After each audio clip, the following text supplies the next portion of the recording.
When Niccolò Machiavelli wrote The Prince in 1513, Italy was in a turbulent period.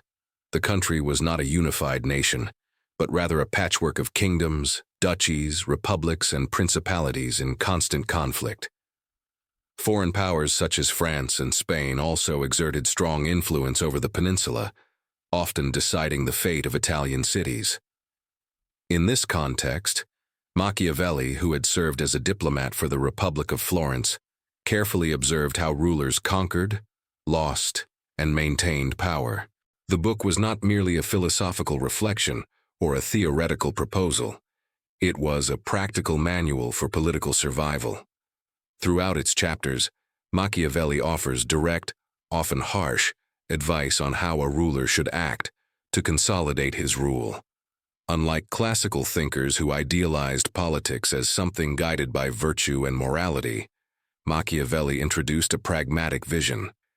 In the political arena, what matters is not what should be done, but what can be done to ensure the stability and strength of the government. For this reason, the work was considered controversial. Many saw it as a handbook of tyranny, accusing Machiavelli of defending cruelty and deceit.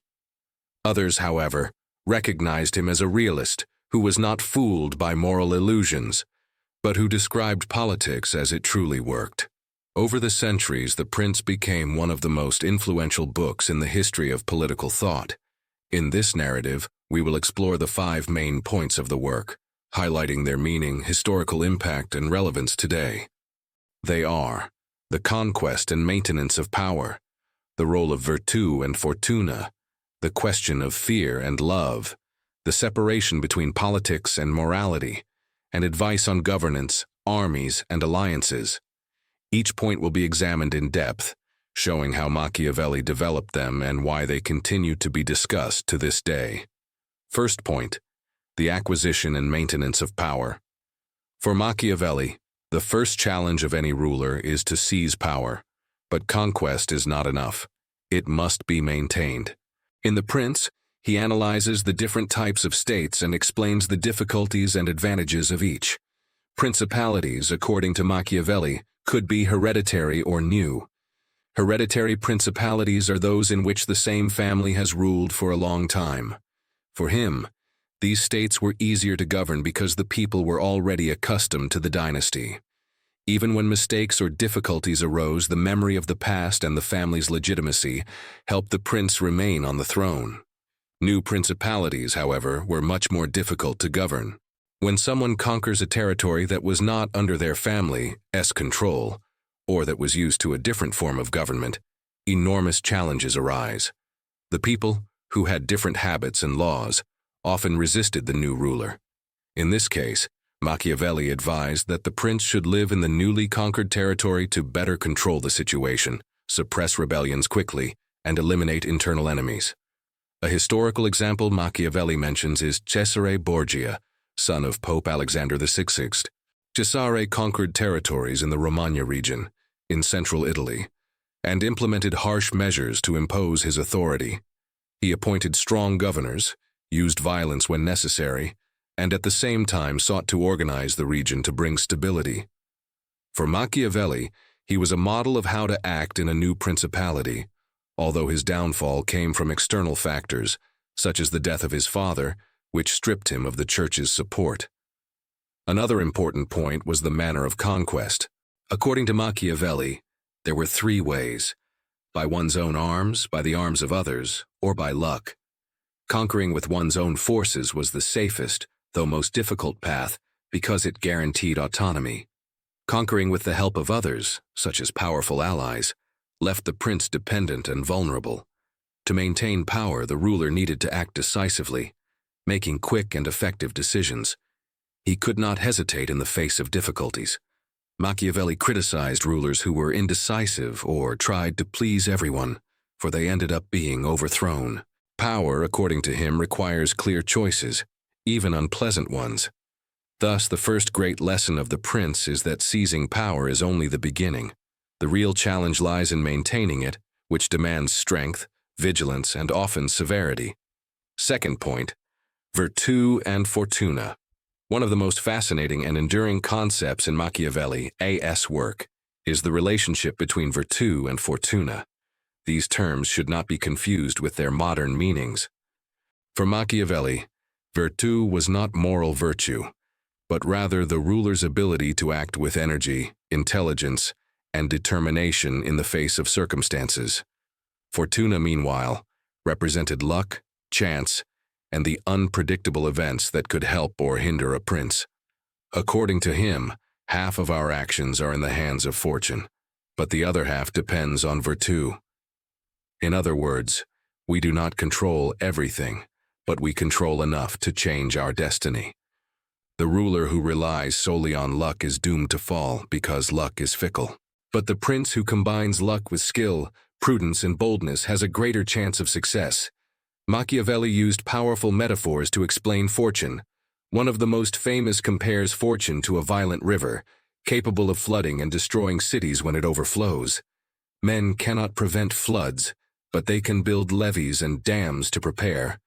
Thus, the prudent ruler does not wait passively for fortune, but prepares to face it. Another example he gives is fortune as a woman.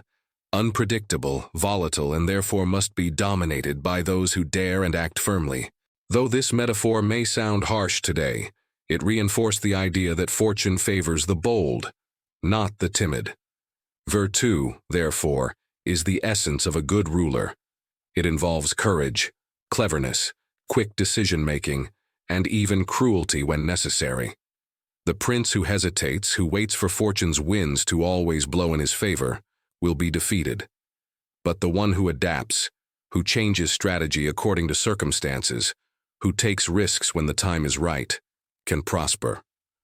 Looking at historical leaders, many examples illustrate this point. Alexander the Great not only inherited a powerful army, but also used his virtù to expand a massive empire in a short time. Centuries later, Napoleon Bonaparte also demonstrated virtù by turning difficult circumstances into victories, even if in the end he fell due to overconfidence. Machiavelli makes it clear, fortune may offer opportunities, but only those with virtù can seize them. Third point, fear and love.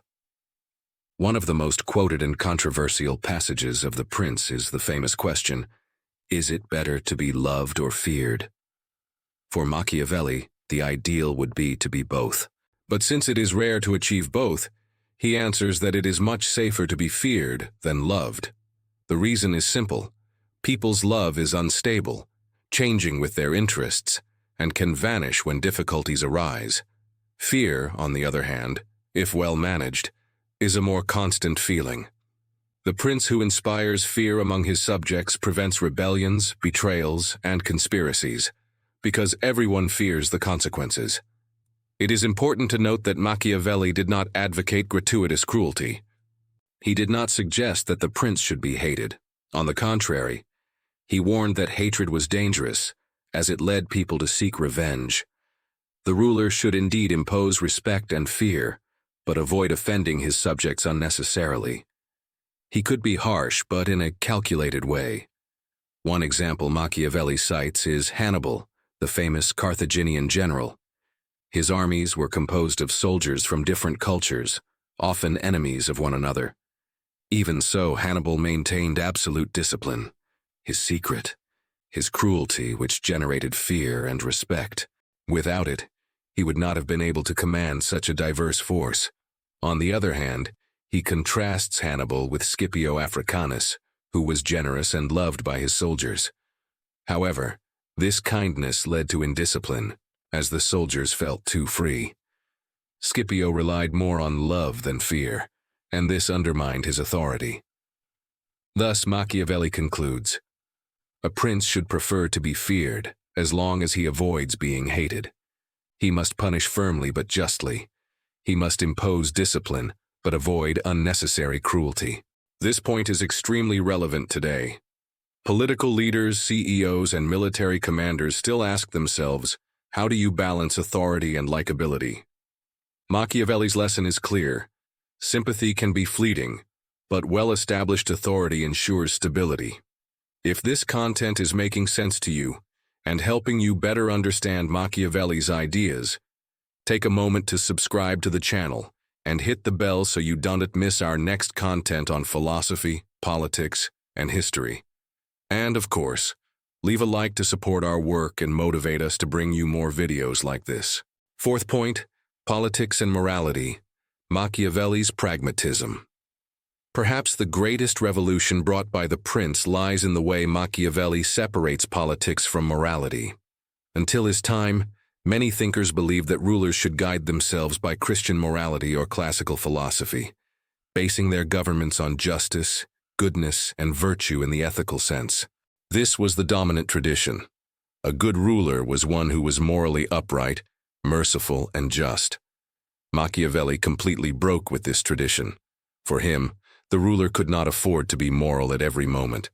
Politics had its own rules, different from private life, and if the prince clung too tightly to morality, he risked losing power, and with it, the stability of the entire state. A good and just ruler might inspire admiration, but he might also lose his throne if he failed to act decisively in moments of crisis. He famously wrote that the prince should appear virtuous, but did not need to be virtuous all the time. The appearance of morality was useful to win the trust and loyalty of the people, but behind the scenes the ruler should be willing to act with deception, cunning, and even cruelty when the survival of the state required it. For Machiavelli, the ultimate goal was not to be good. It was to preserve the state, for the state's survival guaranteed order, peace, and the well-being of its people. One of the most famous metaphors Machiavelli uses is that of the fox and the lion. The ruler must be like the lion, strong and imposing, to intimidate enemies and show force when necessary. But he must also be like the fox, cunning and shrewd, to detect traps and avoid danger. The prince who is only a lion is too predictable and may fall into ambushes. The prince who is only a fox may be clever, but he will eventually be overpowered. True political mastery comes from balancing these two natures, force and cunning, according to the circumstances. This pragmatism is what made Machiavelli so controversial. His critics accused him of defending immorality, deceit, and tyranny. But his defenders argue that he was simply describing politics as it really is, without embellishment. After all, how many rulers in history have fallen because they tried to be excessively good, or just in situations that required firmness or even severity? Machiavelli was not glorifying cruelty. He was warning rulers that sometimes hard decisions must be made for the greater good. In practice, Machiavelli was teaching that the ruler must be ready to use immoral means when necessary, but always with a higher objective: to maintain power, ensure order, and prevent chaos. A weak ruler might seem kind in the short term, but he could lead his nation to instability, civil war, or foreign domination. This way of thinking not only influenced politics but also gave rise to modern social science. Many historians and political theorists see in Machiavelli the birth of political realism, a science that does not get carried away by ideals, but studies facts as they are: power relations, human ambition, and the mechanics of leadership. His legacy invites us to question whether morality should always come before effectiveness, a debate that continues to this day in politics, business, and international relations. Fifth point, armies, allies, and the art of war. Another central theme of The Prince is the military question. For Machiavelli, there is no power without an army. A ruler who does not prepare for war, even in times of peace, is preparing for disaster. Peace is never permanent. It is merely a pause before the next conflict, and the wise prince must always be ready. According to Machiavelli, there were three types of armies: one's own forces made up of the prince's subjects, mercenaries, soldiers hired for pay, auxiliaries, troops lent by other rulers. Machiavelli was categorical. Only one's own troops could be trusted. Mercenaries, he said, fight for money, not for loyalty. They may abandon the battle at the first sign of danger or even switch sides if someone pays them more. Auxiliaries are even worse because they strengthen another ruler and can later turn against the prince who hired them. Own forces, on the other hand, guarantee security and independence. A ruler who relies on his own army inspires respect and maintains authority. This was not only a theoretical statement, it was a lesson drawn from the reality of Renaissance Italy. The peninsula was constantly invaded by foreign powers because many Italian rulers relied on mercenaries and neglected the creation of a loyal and disciplined army. Machiavelli also advised that the prince should study the art of war constantly. Even in peacetime, he should train, practice strategies, hunt, and keep the army active and prepared. He wrote that a ruler who neglects military discipline will inevitably be surprised by enemies. This lesson goes beyond the battlefield. It is also a political and philosophical lesson. The prince must always rely more on himself than on others. External dependence, whether military, economic, or political, is a huge risk for sovereignty. For Machiavelli, strength is the foundation of freedom. Conclusion. The 5 key points of the prince reveal the very essence of Machiavelli. Thought. Power is difficult to conquer and even more difficult to maintain. It depends on the ruler's virtue but is also subject to fortune. It is safer to be feared than loved. Politics must be freed from the chains of morality, and no power can survive without a strong military foundation. These ideas, written over 500 years ago, remain strikingly relevant. Politicians, leaders, and even business executives still turn to Machiavelli to understand how to deal with instability, make difficult decisions, and balance authority and popularity. Whether you are a student, a curious reader, or someone interested in leadership, Machiavelli's lessons offer a raw and realistic portrait of politics, one that goes beyond theory and can be applied to many areas of life. They challenge us to reflect. What does it take to truly lead? What price are we willing to pay for stability, security, and power? Now I want to hear from you. Which of these Machiavellian points caught your attention the most? Was it the question of fear and love, the pragmatism between politics and morality, or the importance of virtue to dominate fortune? Leave your thoughts in the comments. I would love to read every response. And don't forget, subscribe to the channel, hit the bell, and leave a like. That really helps us bring even more content on history, philosophy, and politics straight to you.